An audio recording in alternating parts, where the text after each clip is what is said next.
Shimes spot on during his lead this morning. What are the Sox waiting for when it comes to Roman Anthony? And rhetorical question there. It's been asked for weeks. I mean, they could call him up today.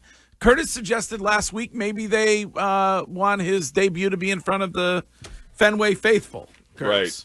Right. And that's why I shouldn't listen to Ken. His idea, dumb take. He's not here today. But there is no reason that would be related to the actual on-field product that he's not here. And we'll have Breslow again Thursday at 9, glutton for punishment. But, he'll be here and we can ask him again. But there is no reason to delay it. Can they just move anybody down, or does a guy, if he has a certain amount of service time in Major League Baseball, can you not move a player down like that if somebody's played Can you decline it? If you have a certain number, if you're an active if you're under a major league deal, you have to clear waivers. So you have to have an option to be able to be sent down. They just brought up some kid named Nate Eaton. I respectfully to Nate, he's a Major League Baseball player. Congratulations to him. He is not Roman Anthony.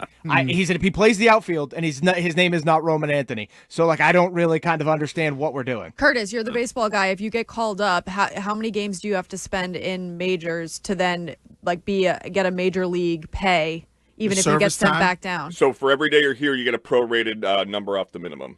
So whatever the minimum salary is in Major League Baseball today. So if he plays 2 games, it's 2 games of the Major League minimum. Okay.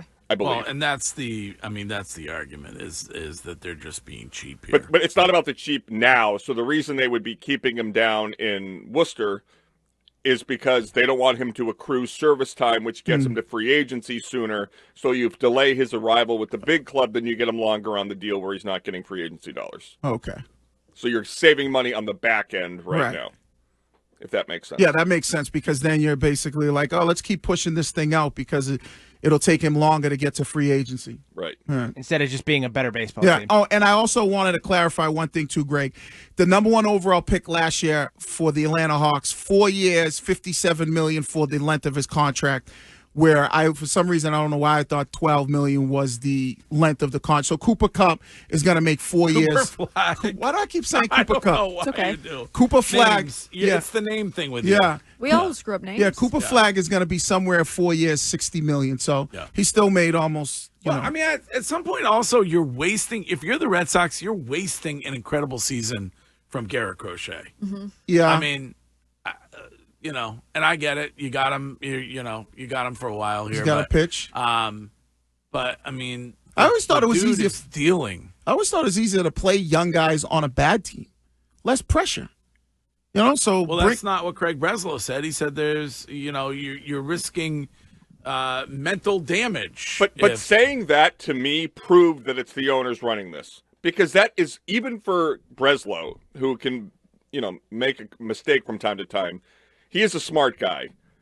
So you're saying that all the other young guys that are not as talented as Roman Anthony that have been playing in the big leagues all year at 3 different positions, you don't give a damn about their mental ability. Right. It's such a stupid excuse. It doesn't stand up at all. And then as a former player, he knows it doesn't make sense because if you play for a bad team, there's less pressure on you to be successful. So if you go out there and you play bad, people generally don't look at it but if you're a young kid and you go out there and you make a couple errors or you blow a game, isn't that more weighing on that kid's mind? I'm in this clubhouse with all these grown men and they're looking at me like I blew the game. They also can't save you, but it's not a sport where anyone can save you. No. It's a team sport that's individual. You said said that's that last the thing week. about baseball. So it's so confusing. Yeah, because when you're on the mound, it's really you. Right? And when you're at the plate, it's really about you. You're your teammates can help you on the mound where they can make nice plays. But I didn't get that whole take when he was being on a bad team, it could maybe mess him up mentally. And it's not that he's a savior. It's that he's really good at what you need most. Right. And he's already on your team. You don't have to give anything up for him. He's just playing in Worcester. And nobody's going to sit here and say if he goes 0 for 13, he ruined the season. They were in last place when he got here.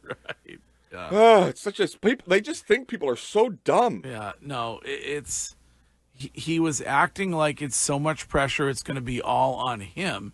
they can only get better. Right. Like, they can't get any worse. Right. Right. And I don't think they're saying to him, and I don't think he would be under the impression that if he came up, he would be being looked at as a savior. I think he's under the impression where if he comes up, he wants to just prove that he could play at the big league level. Not that like, oh, I am now the savior of this baseball team. Right. So that's not going to affect him mentally.